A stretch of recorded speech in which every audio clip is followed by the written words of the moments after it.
হাসিনা ভারতের দালালি করে ব্রিফকেস নিয়ে পালিয়েছে। নতুন বাংলাদেশে ভারতের যারা দালালি করবেন লুঙ্গি নিয়ে পালানোর জায়গা পাবেন না। আমরা একদল খুনিকে তাড়িয়েছি, তাড়ানোর 9 মাস হয় নাই আর একদল খুনি বাংলাদেশে তৈরি হয়ে গিয়েছে। আমরা একদল চাঁদাবাজকে তাড়িয়েছি, বাংলাদেশে আরেকদল চাঁদাবাজ তৈরি হয়ে গিয়েছে। আমরা একদল দুর্নীতিবাজকে তাড়িয়েছি, বাংলাদেশে আরেকদল দুর্নীতিবাজ তৈরি হয়ে গিয়েছে। আমরা একদল টেন্ডারবাজকে তাড়িয়েছি, বাংলাদেশে আরেকদল টেন্ডারবাজ তৈরি হয়ে গিয়েছে। আমরা একদল ভারতের দালাল তৈরি করেছি, তাড়িয়েছি, আরেকদল দালাল তৈরি হয়ে গিয়েছে। শেখ হাসিনা ভারতের দালালি করে ব্রিফকেস নিয়ে পালিয়েছে। নতুন বাংলাদেশে ভারতের যারা দালালি করবেন লুঙ্গি নিয়ে পালানোর জায়গা পাবেন না। সংগ্রামী সাথী ও বন্ধুগণ, আমরা স্পষ্ট ভাষায় বলতে চাই, এদেশের রাষ্ট্র ক্ষমতায় আমরা আর কোন চাঁদাবাজদেরকে দেখতে চাই না। এদেশের রাষ্ট্র ক্ষমতায় আর কোন টেন্ডারবাজকে দেখতে চাই না। এদেশের রাষ্ট্র ক্ষমতায় আর কোন ভারতের দালালকে দেখতে চাই না। ইসলামকে রাষ্ট্র ক্ষমতায় নেওয়ার জন্য প্রস্তুত আছেন না ইনশাআল্লাহ? ইসলামী আন্দোলনের মোহতারাম আমির পীর সাহেব চরমোনাই ঘোষণা দিয়েছেন, ইসলাম দেশ ও মানবতার পক্ষে এবার ভোটের বাক্স একটা হবে ইনশাআল্লাহ।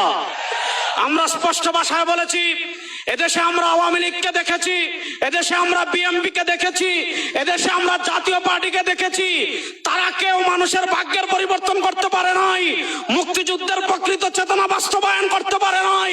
এবার একটা চেতনা বাকি আছে, যে চেতনার নাম ইসলাম। ইসলামকে রাষ্ট্র ক্ষমতায় নিয়ে সব দুর্নীতি দুঃশাসনের অপসারণ করবে ইনশাআল্লাহ। সর্বশেষ একটা কথা বলে আমি আমার বক্তব্য শেষ করব। আপনারা জানেন, সমাজের বিভিন্ন জায়গায় যখন দুর্গন্ধ ছড়িয়ে পড়ে, দুর্গন্ধ তাড়ানোর জন্য বাতাসের প্রয়োজন আছে না নাই? আমাদের রাজনীতিতে দুর্গন্ধ, আমাদের সংসদে দুর্গন্ধ, আমাদের বিচার ব্যবস্থায় দুর্গন্ধ, আমাদের অর্থনীতিতে দুর্গন্ধ। 52 বছর যারা রাষ্ট্র পরিচালনা করেছে, এদেশে সারা দুর্গন্ধই ছড়িয়েছে। এই দুর্গন্ধকে দূর করার জন্য বাতাসের প্রয়োজন আছে। সেই পুরো বাংলাদেশে এবার বাতাস হবে হাত পাখা ইনশাআল্লাহ। সেই হাত পাখার বাতাস ছড়িয়ে দেওয়ার জন্য প্রস্তুত আছেন না নাই?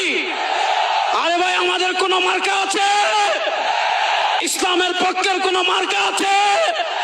মুক্তিযুদ্ধের প্রকৃত চেতনার কোন মার্কা আছে? ভারতীয় আধিপত্যবাদ মোকাবেলার কোন মার্কা আছে? ওরে কোন সে মার্কা? সবাই বলো, এবার যাবে সারা বাংলায় বিশ্ব চরমোনাই, শাখা চরমোনাই, নারে তাকবীর।